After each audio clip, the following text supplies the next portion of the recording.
भारत में जो कोरोना के आंकड़े हैं लगातार दिन पर दिन बढ़ते जा रहे हैं। लेकिन कहीं न कहीं जब से अनलॉक 1 की शुरुआत हुई उसके बाद से ही जो है कोरोना के आंकड़े में लगातार वृद्धि देखने को मिला है। और कहीं न कहीं जो पॉलिटिकल गतिविधि है बिहार में इसी साल चुनाव होने हैं, लिहाजा इस महीने में जो गतिविधि है वो बढ़ चुकी है। हमारे साथ बातचीत करने के लिए डॉक्टर आशुतोष त्रिवेदी हैं, जो हम जानेंगे जो कितना क्या इफ़ेक्ट पड़ेगा जो ये लॉकडाउन की जो है प्रक्रिया में इस प्रकार से यहाँ के राजनीतिक दल जो है अपने बातों को लोगों तक ले जाने के लिए वर्चुअल रैली, तमाम तरह के प्रेस कॉन्फ्रेंस, साइकिल यात्रा और भी चीज़ें, इससे क्या इफ़ेक्ट पड़ने वाला है, कैसे क्या होगा, हम इनसे खुद जानेंगे। डॉक्टर साहब, बहुत दिन बाद हम लोग मिल रहे हैं इस कोरोना में। क्या कहेंगे, बिहार में इसी साल चुनाव होने हैं, लिहाजा राजनीतिक पार्टी जो है अपने गतिविधि में संलिप्त है और आंकड़े भी बिहार में चौंकाने वाले आ रहे हैं। क्या राय रखते हैं?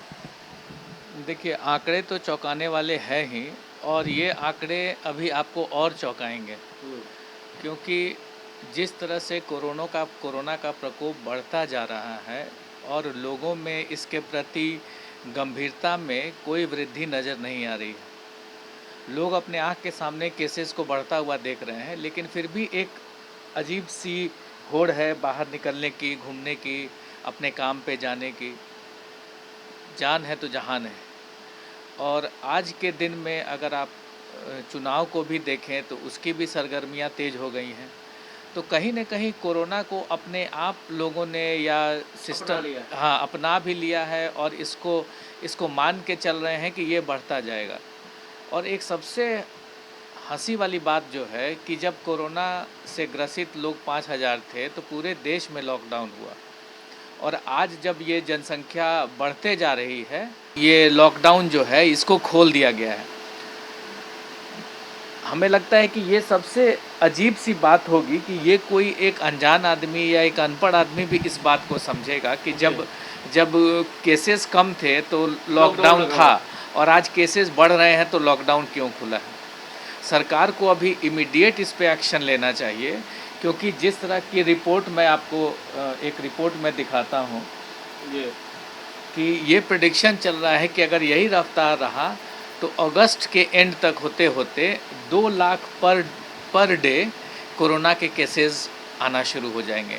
और अब के डेट में एसिम्प्टोमेटिक। आपने बड़ा अच्छा एक बात कही है। जब तक हमें कुछ चीज़ से बचने को उपाय मालूम नहीं है, जो हम अगर ऐसे करते भी रहें लेकिन हम अपने आप को स्वस्थ हैं, हमारे पास उसकी दवाइयाँ हैं, तो आप कर सकते हैं। लेकिन दवाइयाँ कभी कोई अता पता कुछ नहीं है। एक मान के चल रहा है जो अगस्त में एक लॉन्च होने वाला, 15 अगस्त को लॉन्च होने वाला है। हम इस पर भी आपसे जानेंगे।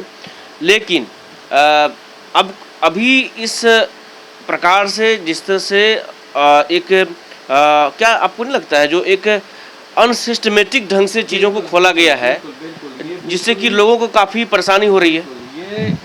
ये पूरा साल को रिलीफ ईयर घोषित कर देना चाहिए, जहां आज़ादी के 50 साल से ज़्यादा हो चुके हैं। अगर 2 महीने और 4 महीने में इनकी अर्थव्यवस्था अगर डगमगाती है तो आखिर ये किस अर्थव्यवस्था के दम पर इतनी बातें करते हैं। इसका मतलब भारत की अर्थव्यवस्था सिर्फ 2-3 महीने पे ही केंद्रित है कि अगर सरकार 2-3 महीना लोगों को रिलीफ देती है तो उसकी अर्थव्यवस्था ही खराब हो जाती है। तो आप उन लोगों को सोचिए जो 3 महीना बाढ़ से ग्रसित रहते हैं, 4 महीना बाढ़ के बाद का इफ़ेक्ट होता है कि उनका बिजनेस रुका रहता है। तो सरकार एकदम से समझिए तो उदासीन हो गई है और आज के दिन में लोगों को छोड़ दी है। अब तो वैसे केसेस आ रहे हैं कि अब आप देखिएगा कि डॉक्टर्स जो लोग कोरोना को ट्रीट कर रहे हैं या जो स्वास्थ्यकर्मी हैं, अब वो कोरोना से ग्रसित हो रहे हैं और उनका डेथ रेट बढ़ता जा रहा है।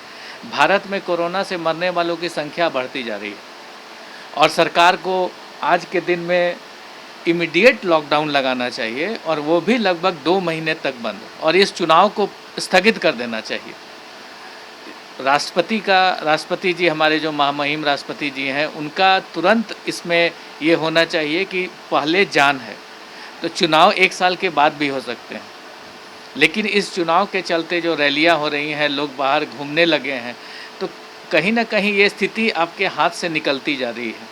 और एक समय ऐसा आएगा कि सरकार के पास कोई जवाब नहीं होगा, ये स्थिति पूरी तरह से बिगड़ चुकी होगी। एक मैं और एक डेटा आपको देता हूँ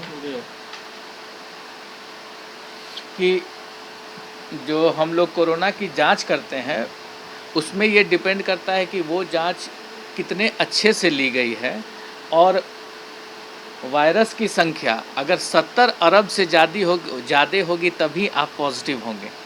तो अगर आपके अंदर बॉडी में वायरस की संख्या 70 अरब से कम है और आपको अगर वो रिपोर्ट में नेगेटिव दिख रहा है, तो इसका ये मतलब नहीं है कि आप कोरोना पॉजिटिव नहीं। कुछ दिन के बाद जब वायरस की संख्या बढ़ेगी तो आप फिर पॉजिटिव दिखेंगे। और आज के दिन में वैसे डॉक्टर जिनको कोई सिम्टम नहीं है, वो 2 से 3 दिन में उनकी डेथ हो जा रही है। तो कोरोना की भयानक स्थिति का अंदाज़ा ना तो सरकार लगा पा रही है, ना आम पब्लिक लगा पा रही है, और सब लोग अपने में मगन हैं।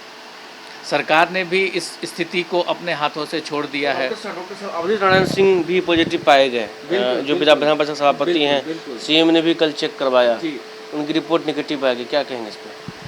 देखिए, अभी तो आपने जैसे कहा कि सभापति महोदय भी कोरोना से ग्रसित हो गए हैं, तो इस तरह से कितने लोग होंगे जो जब तक उनके घर में कोई सिम्टम डेवलप नहीं होगा तब तक वो बाहर घूम रहे हैं, और वो कितने लोगों को पॉजिटिव कर रहे हैं। तो सरकार पता नहीं ये बात को क्यों नहीं समझ रही है कि इकोनॉमिक बाद में ठीक किया जा सकता है, लेकिन लोगों के जान और लोगों का जो नुकसान हो रहा है स्वास्थ्य का, उसको ठीक करने में बहुत मेहनत है। अच्छा डॉक्टर साहब, ये तो पॉलिटिकल बातें थी और आप बुद्धिजीवी डॉक्टर में से एक आते हैं। हमारा कहना है जो क्या डॉक्टर साहब, इसका वैक्सीन कब तक आने की संभावना है, कैसे लोगों को रिलीफ मिले? क्योंकि लोगों में कहीं ना कहीं आप ये भी बात, एक तरफ ये बातें आपकी सच है, तो आप ये भी मानते होंगे तो लोगों में कहीं ना कहीं पेशेंस की भी कमी है, लोगों के बहुत सारे काम पड़े हुए हैं, बहुत सारे लोग अवसाद में भी आ रहे हैं इससे। बिल्कुल। इस पर क्या कहेंगे? बिल्कुल, ये चीज़ एक देखने वाली बात है ना कि सरकार इतने दिनों से, हम लोग 60 साल की आज़ादी हो गई है और हमारे यहाँ इतने रिसर्च हुए हैं, लेकिन एक छोटा सा वायरस ने इनके रिसर्च पे को प्रश्न मार्क लगा दिया है कि आखिर इतने पैसों में इतने साइंटिस्ट जो काम कर रहे हैं और इतनी बड़ी बड़ी सिस्टम चल रही है, लेकिन आज के दिन में एक छोटा सा एक कोरोना के वायरस की दवा भी नहीं बना पा रहे हैं। तो हमें कहीं ना कहीं पूरी सिस्टम को फिर से सोचना होगा कि ज़िंदगी में प्राथमिकताएँ क्या हैं। हमने बहुत सारे ब्रिज बना लिए, बहुत सारे बांध बना लिए, बहुत सारे डेवलपमेंट कर लिए, लेकिन जहाँ तक एक मानव को बचाने का जो डेवलपमेंट है, उसमें हम लोग एक छोटे से वायरस से हार रहे हैं। तो हमें ज़रूरत है इस सिस्टम को ठीक करने की और एक पहल करने की, जिससे लोगों की ज़िंदगी बचे, और लॉकडाउन को फिर से लागू किया जाए। और 2 महीने की स्ट्रिक्ट लॉकडाउन बहुत ज़रूरी है, नहीं तो अगस्त तक आते आते ये आंकड़ा 2 लाख पर डे तक पहुँच जाएगा। बिहार चुनाव के संदर्भ में क्या कहेंगे? बिहार में चुनाव होने, लास्ट सवाल है, बिहार के चुनाव के संदर्भ में क्या कहेंगे? चुनाव होने इसी से, ये तो हमेशा से देखा गया है कि जैसे ही चुनाव आता है लोग प्रचार में निकल जाते हैं, ये सारी चीज़ें होती हैं, और जब चुनाव ख़त्म हो जाता है तो फिर वो 5 साल की शांति होती है। तो वैसी पार्टियां जो पूरे 5 साल काम की है, उसको सरकार में होना सबसे ज़रूरी है। ये ना कि जस्ट आज चुनाव है तो आज पार्टियां हो रही हैं, गठबंधन हो रहे हैं, चुनाव के ठीक बाद फिर गठबंधन टूटेंगे। तो लोग को ये समझना होगा कि कौन से लोग उनके साथ हैं, कौन से लोग उनकी प्रॉब्लम को समझते हैं। अब जैसे बरसात आ रहा है, आप देखेंगे हर जगह जल जमाव शुरू हो गया है।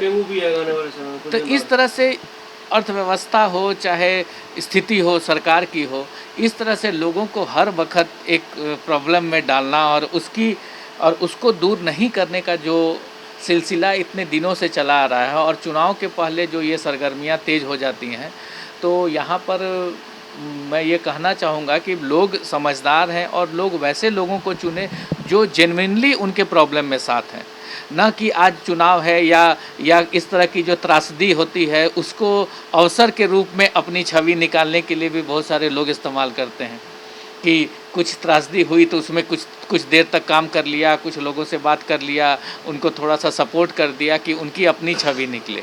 लेकिन सही माने में अगर इस प्रॉब्लम को जड़ से जो भी पार्टी दूर करेगी, उसे ही सरकार बनाने का हक है। देखिए, एक बड़ी बात है दर्शकों के लिए डॉक्टर साहब ने कही है, जो आपको ये समझना होगा जो किस पार्टी जो है हमारे जो हम अभी जिस प्रॉब्लम में है उस प्रॉब्लम को सॉल्व करने में कारगर है, आप उन्हें ही चुनें। तो ये हमारे साथ डॉक्टर आशुतोष त्रिवेदी थे, जिनसे हम बात कर रहे थे। बाकी देश और दुनिया के तमाम खबरों के लिए आप देखते रहे जी न्यूज़। सहयोगी सोनू के साथ Anshu Jha, H D news, Patna.